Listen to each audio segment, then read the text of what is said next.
Bem-vindos a mais um vídeo sobre histórias do Reddit. Não se esqueça de dar o like. Eu, 22, descobri que meu namorado, 22, teve relações sexuais com sua amiga moribunda. Eu não teria descoberto se um de nossos amigos em comum não tivesse deixado escapar. Meu namorado e a garota fizeram isso quando estavam de férias com outros amigos. Ela tinha uma doença terminal e agora está morta. Tenho certeza de que ele nunca foi atraído por ela. Eles nunca tiveram um relacionamento além disso. Ela tinha uma queda secreta por ele, no entanto. Ela era a irmã mais nova do grupo de amigos deles. Isso aconteceu no final de novembro ou dezembro de 2021. Ela morreu em março de 2022. Ele estava visitando o hospital quando ela morreu. Ele nunca teve uma morte na vida antes, então isso realmente o abalou. No último ano, sua saúde mental tem estado muito instável. Não sei se posso especificar na sub. Não é apenas por causa da morte dela, mas foi o catalisador. Ele raramente, se alguma vez, fala sobre seus sentimentos, exceto comigo. Eu me sinto mal porque fico com raiva por dentro sempre que ele menciona ela. Não consigo expressar meus ciúmes porque ela já está morta de qualquer maneira. Esse ciúmes está me consumindo. Eu só sei que não foi apenas sexo. Eles tiveram sexo emocional por causa de sua condição. Nem sei quem iniciou. Provavelmente foi algo como ela não queria morrer virgem. Meu namorado e eu nunca tínhamos tido sexo completo até então. Para esclarecer, ele não perdeu a virgindade com ela, mas ela perdeu a virgindade com ele. Nós temos um relacionamento perfeito de outra forma. Ele sempre foi um bom namorado, mesmo quando está no fundo do poço agora. Eu tive episódios ruins antes e os piores momentos. Ele foi o primeiro que ficou ao meu lado. Minha família é rígida e não aprovava nosso relacionamento, mas ele tentou muito conquistar até minha família estendida. Estamos juntos há mais de 3 anos e nos conhecemos desde o ensino médio. Não há histórico de infidelidade de ambas as partes. Não sei se posso falar com ele sobre isso. Não quero levá-lo ao limite. Mas também tenho medo de que ele ignore meus sentimentos. O que fazer? Edição. Estou preparada para as avaliações negativas com esta edição. Eu realmente quis dizer quando disse que ele ficou ao meu lado. Ele praticamente lutou para me fazer continuar vivendo mais de uma vez. Sua saúde mental frágil, para dizer o mínimo, é a primeira vez que isso aconteceu. Também éramos melhores amigos antes de ficarmos juntos. Acho injusto ser tão preto no branco sobre isso. Desculpe pela edição. Eu entendo e estou considerando os conselhos para terminar. As respostas rudes apenas me irritam. De todos, apenas um reditor levantou a possibilidade de que o sexo pode não ter sido consensual. Isso também passou pela minha cabeça, e é parte do motivo pelo qual me sinto mal por estar com ciúmes e zangada com isso. Mais informações sobre a viagem que não consegui postar. Outros amigos planejaram isso com a ajuda da garota. Ela queria ir para aquele lugar há muito tempo. Havia 7 deles, incluindo meu namorado e a garota. Durou 3 dias e 2 noites. Ele me convidou para ir quando foi convidado, mas eu recusei. Viagens à praia não são o meu tipo de coisa. Eu sei que era para ser uma viagem de despedida para a garota. Eu era apenas conhecida dos outros e não queria interferir na última viagem dela com os amigos. E isso voltou para me assombrar mais tarde, risos. Atualização. Então, ele disse que se arrependeu imediatamente, mas não pode culpar muito a amiga, mas por compaixão por causa da doença dela. Ele não me contou porque não sabia como eu reagiria e tinha medo de que eu o deixasse. Ele não queria me magoar, mas fez isso de qualquer maneira porque não falou até agora. A culpa é parte do motivo pelo qual a saúde mental dele está péssima. Ele disse que continua se sentindo mais culpado, especialmente todas as vezes que estamos juntos, quando ele fala sobre a saúde mental dele e eu o apoio, etc. É verdade que ele está de luto por ela, mas agora é mais porque ele está arrasado por trair a pessoa com quem quer passar a vida, palavras dele. Parecemos estar em uma novela ou em uma história do Wattpad, sério. Ele não sabia como falar sobre a segunda parte, então encobriu com o luto por ela quando conversamos na época. Meu namorado disse que, se pudesse, teria me pedido permissão na época. Ele teria respeitado minha decisão e não teria feito isso. Embora uma parte dele também se sentiria culpada por não atender ao desejo da amiga quando ela morresse. Ele acrescentou que acredita que isso mais tarde seria superado pelo nosso relacionamento e os sentimentos por mim. Quando perguntei a ele se o sexo foi emocional para ele, ele admitiu que sim, porque eram amigos próximos e ela estava morrendo. Ele só fez isso por causa do relacionamento platônico deles e da iminente morte dela. Ele não o teria feito em outras circunstâncias. Não foi romântico para ele. Quanto a quem iniciou, foi a garota. Ele estava um pouco bêbado, mas não muito. Ela o beijou e deu o primeiro passo. Ele sabia que ela tinha uma queda por ele. Ele nunca esteve apaixonado por ela, nunca sentiu atração, nunca a viu como parceira, mesmo depois do que aconteceu, etc. Foi algo do momento devido às fortes emoções. Ele não teve a chance de me pedir permissão porque aconteceu exatamente naquele momento. Ela não disse diretamente para ele transar com ela, mas confessou seus sentimentos por ele depois de beijá-lo e tocá-lo. Ele me confessou que se sentiu meio estranho perto dela depois, mas tentou superar isso porque eram amigos, e ela estava literalmente morrendo, risos. Acho tão estranho que dormir com ele especificamente era um dos sonhos da garota que estava morrendo. Talvez ela simplesmente não se importasse mais porque estava nos deixando de qualquer maneira. Ainda estou em conflito. Ela nem era má quando estava viva. A garota está morta. Eu estou viva e com meu namorado. O que mais posso fazer em relação a ela? Honestamente, sinto que também manchei as memórias deles. Eles eram bons amigos na época e agora ela seria lembrada como aquela garota que arruinou o nosso relacionamento. Também me sinto mal por isso. Eu perguntei a ele se ele teria me contado o que aconteceu e ele disse que não sabia. Ele poderia levar isso para o túmulo porque quer esquecer que isso aconteceu. Mas ele também disse que poderia ter me contado quando se sentisse confiante o suficiente para fazê-lo. De qualquer forma, ele se arrepende de não me contar imediatamente o que aconteceu. Tentei perguntar se ele acha que ela planejou a viagem ou planejou ficar sozinha com ele para fazê-lo dormir com ela, mas ele não me deixou terminar. Ao contrário de outras perguntas, ele ficou com raiva. Acho que ele não quer enfrentar a possibilidade de que possa ter sido agredido, especialmente por uma amiga que morreu. A saúde mental dele já está péssima e este é um assunto delicado, então não perguntei mais sobre esse ângulo ainda. Perguntei a ele se ele dormiu com ela novamente depois disso ou com outras pessoas, ele disse que não. Perguntei o que aconteceria se ele tivesse outra amiga morrendo depois disso. Ele disse que não faria isso novamente, dada a forma como isso nos afetou em nosso relacionamento. Especialmente porque ele não queria que eu ficasse tão magoada novamente. Ele disse que não vale a pena, etc. Outra coisa que perguntei a ele foi o que aconteceria se a garota tivesse se curado depois de terem feito isso. Ele disse que teria arruinado a amizade deles ou levaria muito tempo para ele perdoá-la. Ele disse que ela não deveria ter mencionado isso em primeiro lugar. Perguntei a ele se ele me deixaria por ela e ele disse que nunca, mesmo que ela já estivesse morrendo. Não sei porque eu achava que ele seria indiferente aos meus sentimentos. Ele sempre me apoiou antes disso. Me sinto mal por duvidar dele, risos. Em nossa conversa, meu namorado disse que faria qualquer coisa para reconquistar minha confiança. Ele continuou pedindo desculpas e me pedindo para ficar com ele. Ao mesmo tempo, ele disse que entende meu ponto de vista. Ele não me culparia se eu o deixasse e nunca o perdoasse porque está ciente de sua traição. Ele disse que ainda contava como traição e estava errado, etc. Quando digo neste post que me sinto mal por sentir certas coisas, ele não tentou me fazer acreditar em algo diferente. Ele estava me assegurando que o que sinto é válido. Também conversei com os 2 amigos que sabem sobre esse problema. Aparentemente, nosso amigo em comum não contou ao meu namorado que eu descobri. Ele disse que não queria se envolver, mas apoiaria ambos, de qualquer maneira. Perguntei se o grupo de amigos deles estava bebendo na viagem. Ele disse que o grupo bebeu em vários graus e momentos. Até mesmo quando estavam apenas jogando xadrez ou assistindo a um filme. Nosso amigo não bebeu, exceto uma vez, porque é leve para a bebida. A garota também não bebeu porque está doente. Perguntei se ele achava possível que meu namorado estivesse bêbado quando aconteceu.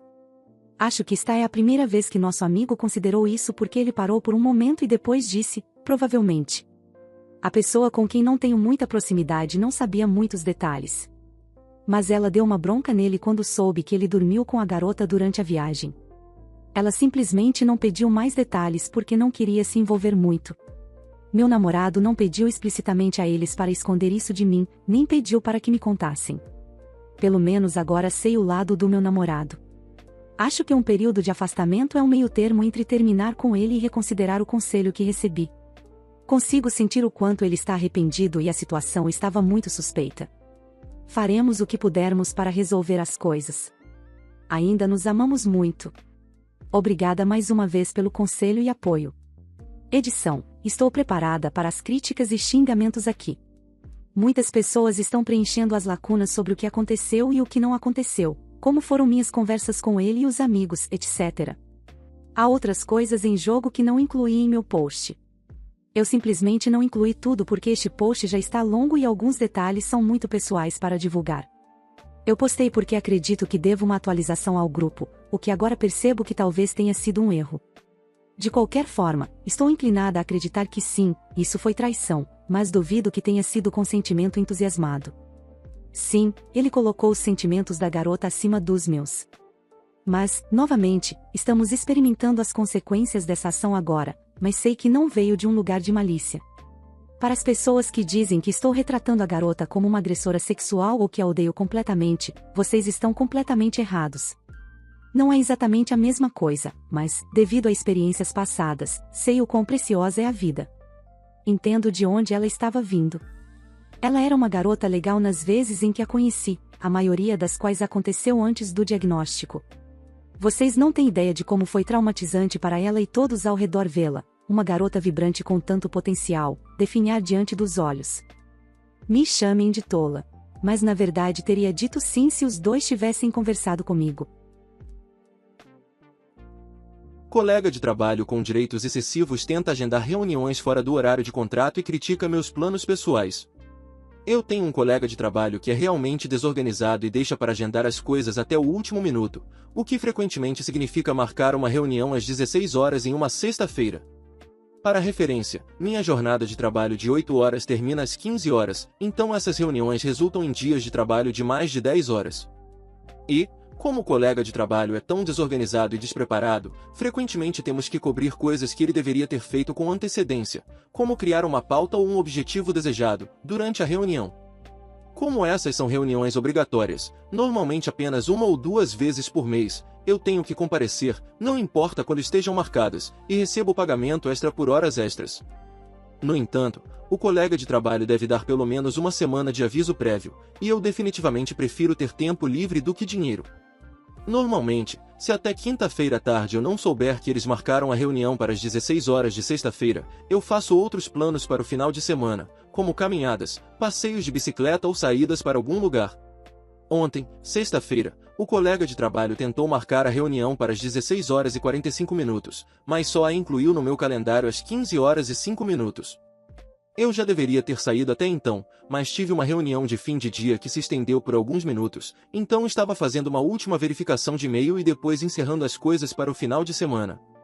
Eu vi o pedido de reunião e respondi que não era aviso suficiente para uma reunião tão fora do horário de trabalho e que normalmente eu nem teria visto o aviso até a segunda-feira seguinte, e copiei meu chefe apenas para que ele soubesse que eu não estava tentando evitar responsabilidades. Claro que o colega de trabalho ficou chateado porque é obrigado por lei a realizar a reunião e era o último dia para fazê-lo sem pedir uma prorrogação, o que eles foram informados pelo meu chefe que não poderiam fazer a menos que houvesse circunstâncias excepcionais. E eles já sabiam disso há 2 meses, simplesmente não planejaram. Meu chefe ligou às 15 horas e 10 minutos e disse que eu poderia fazer a reunião e terminar às 16 horas e 10 minutos, e que abordaríamos a situação na segunda-feira, tudo bem. Eu estava planejando sair da cidade, mas posso sair um pouco mais tarde. O colega de trabalho respondeu por e-mail ao meu chefe e disse que estava usando tempo pessoal entre as 15 horas e 10 minutos e as 16 horas e 45 minutos, então não poderia realizar a reunião até então, e que nada que eu estivesse fazendo poderia ser importante o suficiente para que eu não pudesse comparecer à reunião às 16 horas e 45 minutos. Meu chefe ligou para o colega de trabalho, que confessou que a festa de aniversário de seu filho seria às 18 horas naquela noite e que ele precisava ir comprar um bolo e suprimentos para a festa antes da reunião, por isso não podia estar disponível. Meu chefe ficou irritado e disse que nós, meu chefe e eu, faríamos a reunião agora e o colega de trabalho teria que responder por isso na segunda-feira. Meu chefe e eu realizamos a reunião, que durou 20 minutos, e eu saí de lá às 15 horas e 45 minutos. O colega de trabalho me enviou uma mensagem rude às 22 horas e 15 minutos, dizendo que era minha culpa que ele estivesse com problemas, que ele tem um filho, então eu deveria entender que pessoas com filhos vêm primeiro. E que minhas atividades e passatempos são patéticos e que não teria sido tão difícil para mim apenas comparecer à reunião que ele marcou. E que ele terá que voltar e corrigir tudo que meu chefe e eu fizemos incorretamente, porque ele gosta de fazer as coisas de uma maneira específica, meu chefe já havia submetido. Eu respondi que espero que ele tenha aproveitado a festa de aniversário de seu filho e desejando um bom final de semana. Ele respondeu que esqueceu de convidar as pessoas, então ninguém compareceu, e agradeceu por esfregar isso em seu rosto. A atualização. Tive uma reunião ontem com meu chefe sobre a reunião que tivemos que realizar para o colega de trabalho, e as mensagens de texto rudes enviadas pelo colega de trabalho. Meu chefe compartilhará uma extensa documentação com o RH, incluindo suas próprias anotações, e me pediu para extrair todas as minhas reuniões marcadas nos últimos 6 meses e enviá-las ao RH. Eu já havia tirado capturas de tela delas porque precisei submeter horas extras. Fico feliz por ter feito isso porque o colega de trabalho tentou excluí-las quando soube que era um problema em disputa. Meu chefe não pôde entrar em detalhes, obviamente, sobre suas ações com o colega de trabalho, mas eu sei que a reunião deles com o RH não será até quinta-feira e a reunião deles com meu chefe foi após a minha ontem, ou seja, depois do meu horário de trabalho, mas não do deles. Outro colega de trabalho me enviou uma mensagem dizendo que o colega de trabalho saiu da reunião com os olhos vermelhos e inchados, como se tivesse chorado, mas nada mais interessante para relatar. Quanto aos próximos passos, a única ação que eu sei é que o colega de trabalho será obrigado a fornecer um pedido de desculpas por escrito até sexta-feira desta semana, e ele será adicionado ao seu arquivo pessoal. Se minha empresa seguir seu processo habitual, o que meu chefe insinuou na sexta-feira, o colega de trabalho terá basicamente a oportunidade de renunciar ao seu emprego atual e retomar seu emprego anterior, ou ele pode ser removido administrativamente de seu emprego atual e colocado em seu emprego anterior a partir de 1º de agosto. Mas, enquanto isso, ele não será mais responsável pelo projeto com o qual eu tinha que trabalhar com ele, e nosso departamento de concessões o fará no lugar dele. Não ouvi do colega de trabalho sobre o pedido de desculpas, mas estou esperando algo vago e meio negligente, provavelmente por e-mail às 23 horas e 59 minutos de sexta-feira. Atualização: pedido de desculpas recebido. Desculpe por projetar meu estresse sobre você, você não merecia ser alvo de meu desabafo. Foi um ano difícil com o divórcio e me adaptando a um novo emprego. Em agosto, vou deixar meu cargo para cuidar de mim e de nome da criança, por um tempo. Tenho certeza de que os boatos já estão correndo soltos.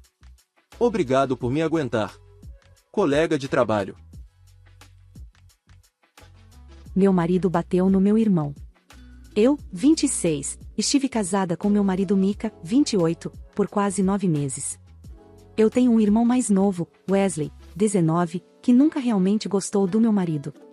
Nós nos conhecemos na escola, mas realmente começamos a conversar um com o outro no 2º ano do ensino médio. Mika sempre foi uma pessoa paciente e alegre. Mas tudo desmoronou no último sábado à noite.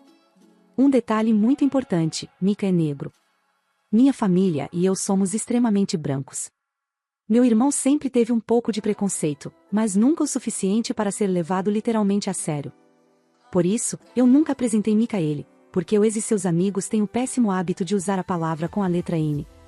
Mika sabia sobre o hábito de Wesley e disse que, desde que ele não a dissesse para ele ou perto dele, ele não se importava. Avançando para o último sábado à noite, meus pais nos convidaram para jantar para celebrar a gravidez da minha prima. Foi na casa do meu tio, e todas as crianças estavam lá em cima, enquanto os adultos estavam lá embaixo. É claro que havia muita bebida e meu irmão acabou ficando um pouco bêbado. Mika se levantou para pegar algo para beber quando meu irmão esparramou nele. Mika disse com licença, mas Wes o interrompeu no meio do caminho e disse: "Olha por onde anda, o imbecil." Então Mika perdeu a calma. Ele começou a bater no meu irmão, mesmo quando ele começou a gritar e sangrar. Normalmente, eu impediria Mika, mas nesta situação, meu irmão definitivamente mereceu. Meu pai, meu tio e o marido da minha irmã passaram 5 minutos tentando tirar Mika de cima dele. Quando Mika finalmente parou, deu um último chute no meu irmão e saiu. Todo mundo começou a cuidar do meu irmão, mesmo que tenham dito que não sentiam pena dele. Quando vi o rosto de Wesley, ele estava vermelho, ensanguentado e extremamente inchado. Eu saí imediatamente porque não conseguia ver meu irmão daquele jeito. Quando cheguei em casa, Mika estava assistindo a um filme no sofá. Eu me sentei ao lado dele e comecei a chorar. Ele me perguntou se eu estava com raiva dele e eu disse que é claro que não, mas que aquilo tinha sido um pouco extremo. Ele ficou na defensiva e disse que meu irmão desrespeitou a etnia dele e que ele nem conseguia olhar nos meus olhos. Ele arrumou uma mala e disse que ficaria em um hotel. Eu tentei convencê-lo do contrário, mas ele simplesmente saiu. Minha família está ficando louca comigo, me perguntando por que não defendi meu irmão, enquanto Mika não fala comigo por qualquer motivo, e, além de tudo isso, descobri que estou grávida de 6 semanas. O que devo fazer? Atualização. Meu irmão felizmente não apresentou queixa, e Mika finalmente voltou para casa. Eu pedi desculpas a ele e ele disse que me perdoou, estava envergonhado e que nunca fará algo assim novamente. Ele está mais do que animado para o nosso bebê. Estamos planejando nos mudar para a cidade natal dele em setembro para um recomeço, sem contar para minha família, é claro. Eu mudei meu número e os bloqueei em tudo, então, basicamente, não temos mais contato. Eu sou o babaca por não querer fechar o armário da minha namorada? Minha namorada, 24, e eu, 23, estamos juntos há quase 3 anos. Nos damos bem e não brigamos muito, por isso estou confuso com essa situação. Minha namorada mora sozinha em um apartamento e trabalha em período integral, enquanto eu ainda moro com meus pais até terminar a faculdade. Originalmente, eu planejava me mudar para o apartamento dela assim que ela renovasse o contrato de locação, até que tivemos nossa desavença. O lugar da minha namorada é bem básico, eu acho que você pode dizer que tem uma aparência moderna e minimalista, até que você vai para o quarto dela. Há muitas dessas estrelas que brilham no escuro em toda a porta do armário e na parede. Lembro-me de ter perguntado a ela sobre isso, e ela me disse que quando era jovem, passou por um evento traumático. Para ajudar com sua ansiedade, ela colocou as estrelas como um guia para ajudá-la a ver se havia uma silhueta na frente da porta ou se a porta estava aberta. Não sei se isso faz sentido. Ela disse que só pediu que eu mantivesse aquela porta fechada, especialmente à noite. Eu entendi a situação. Então, quando passei a primeira noite na casa dela, me certifiquei de verificar se o armário estava fechado enquanto ela dormia. Os meses se passaram e houve momentos em que acabei esquecendo acidentalmente. No dia seguinte, ela me perguntava: "Ei, você esqueceu de fechar a porta ontem à noite?"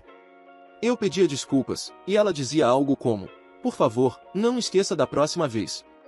No começo, não tive problema com isso, mas ultimamente tem ficado chato. Parecia que era tudo o que ela queria falar logo pela manhã.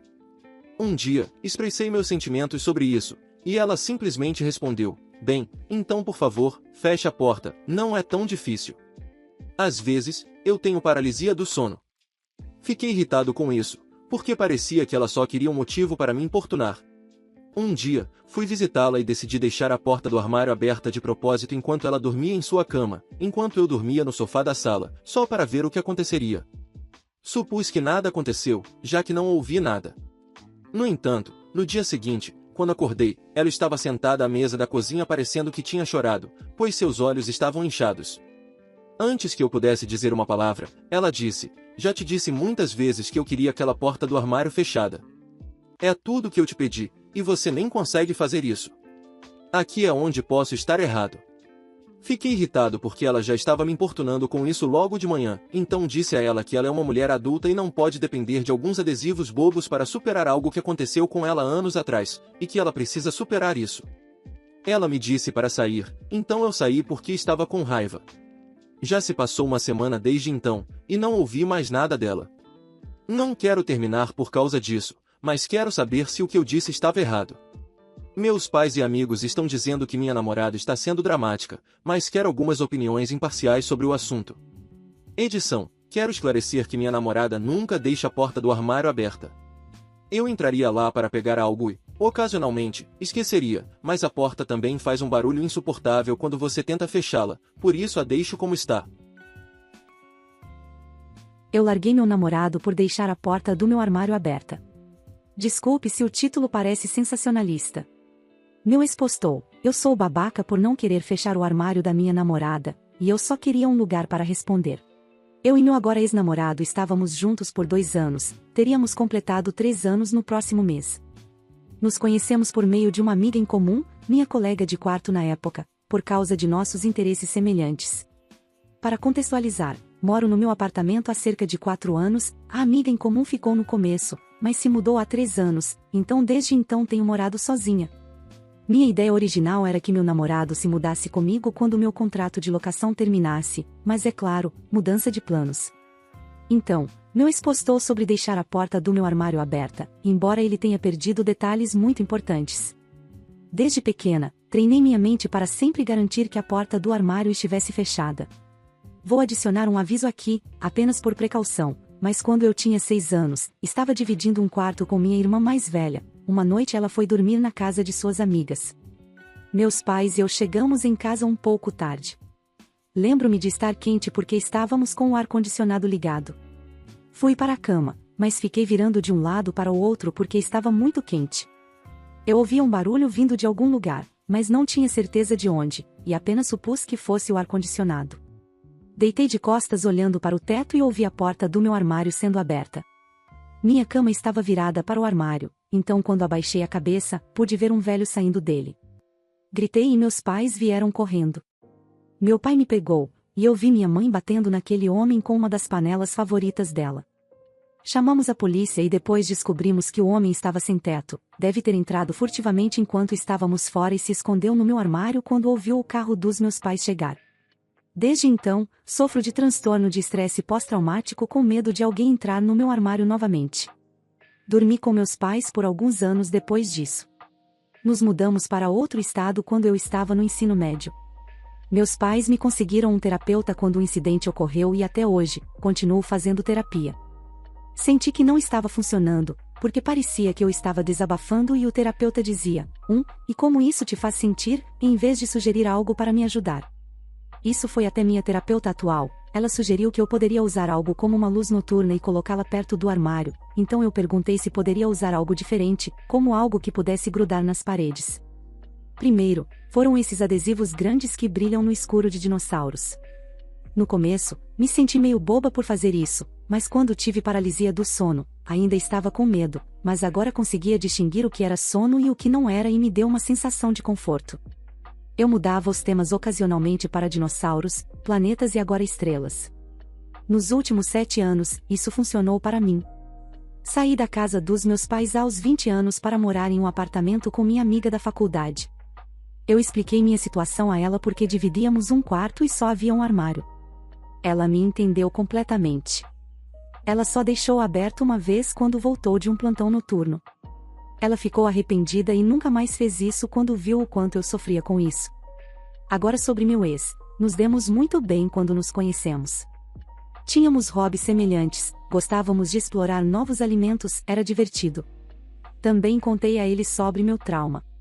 Pedi que não me importasse de deixá-lo aberto durante o dia, mas à noite, precisa estar fechado, não importa o que aconteça, ele ainda poderia colocar ou tirar algo dele, mas tinha que fechá-lo de volta. Ele concordou durante todo o nosso relacionamento.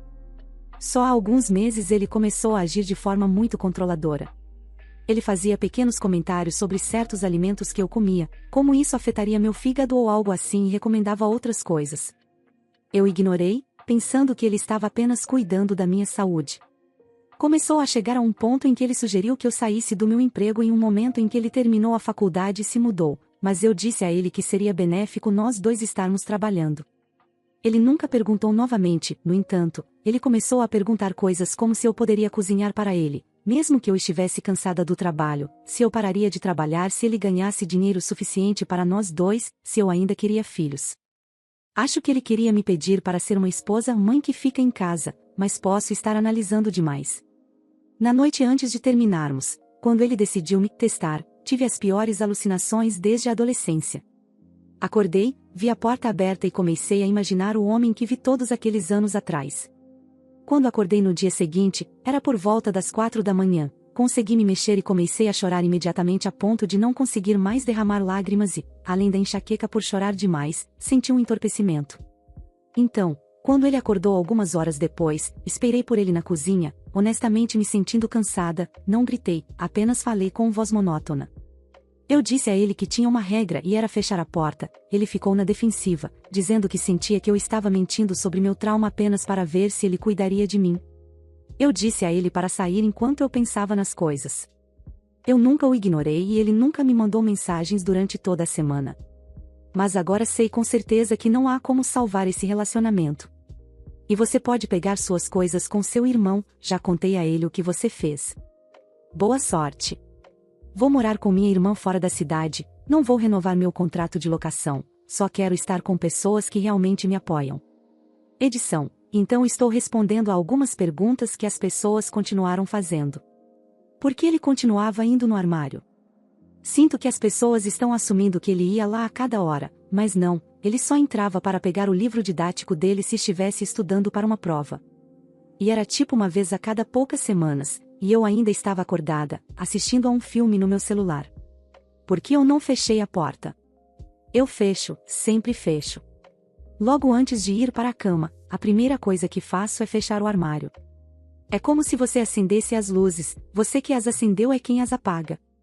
Porque eu vou sair da cama para fechar o armário se ele é quem deixou aberto, especialmente se estou lidando com paralisia do sono. Quais eram as alternativas dele? Ele comentou sobre como o armário rangia, eu disse que achava chato quando me mudei aqui, mas nosso amigo disse que seria uma boa maneira de saber se alguém estava mexendo. Então, nunca foi realmente consertado. Ele queria remover a porta ou colocar uma trava. Eu disse a ele que embora eu quisesse colocar fechaduras, meu senhorio não permitiria nenhuma alteração nas maçanetas das portas. Ainda estamos juntos? Não. Amigos e familiares dele estão do lado dele? Não, acontece que ele só disse a eles que fiquei brava por ele deixar a porta aberta uma vez. Nunca mencionou o motivo. Então você teve tempo de fazer um Reddit sobre mim, mas não consegue nem atender o telefone?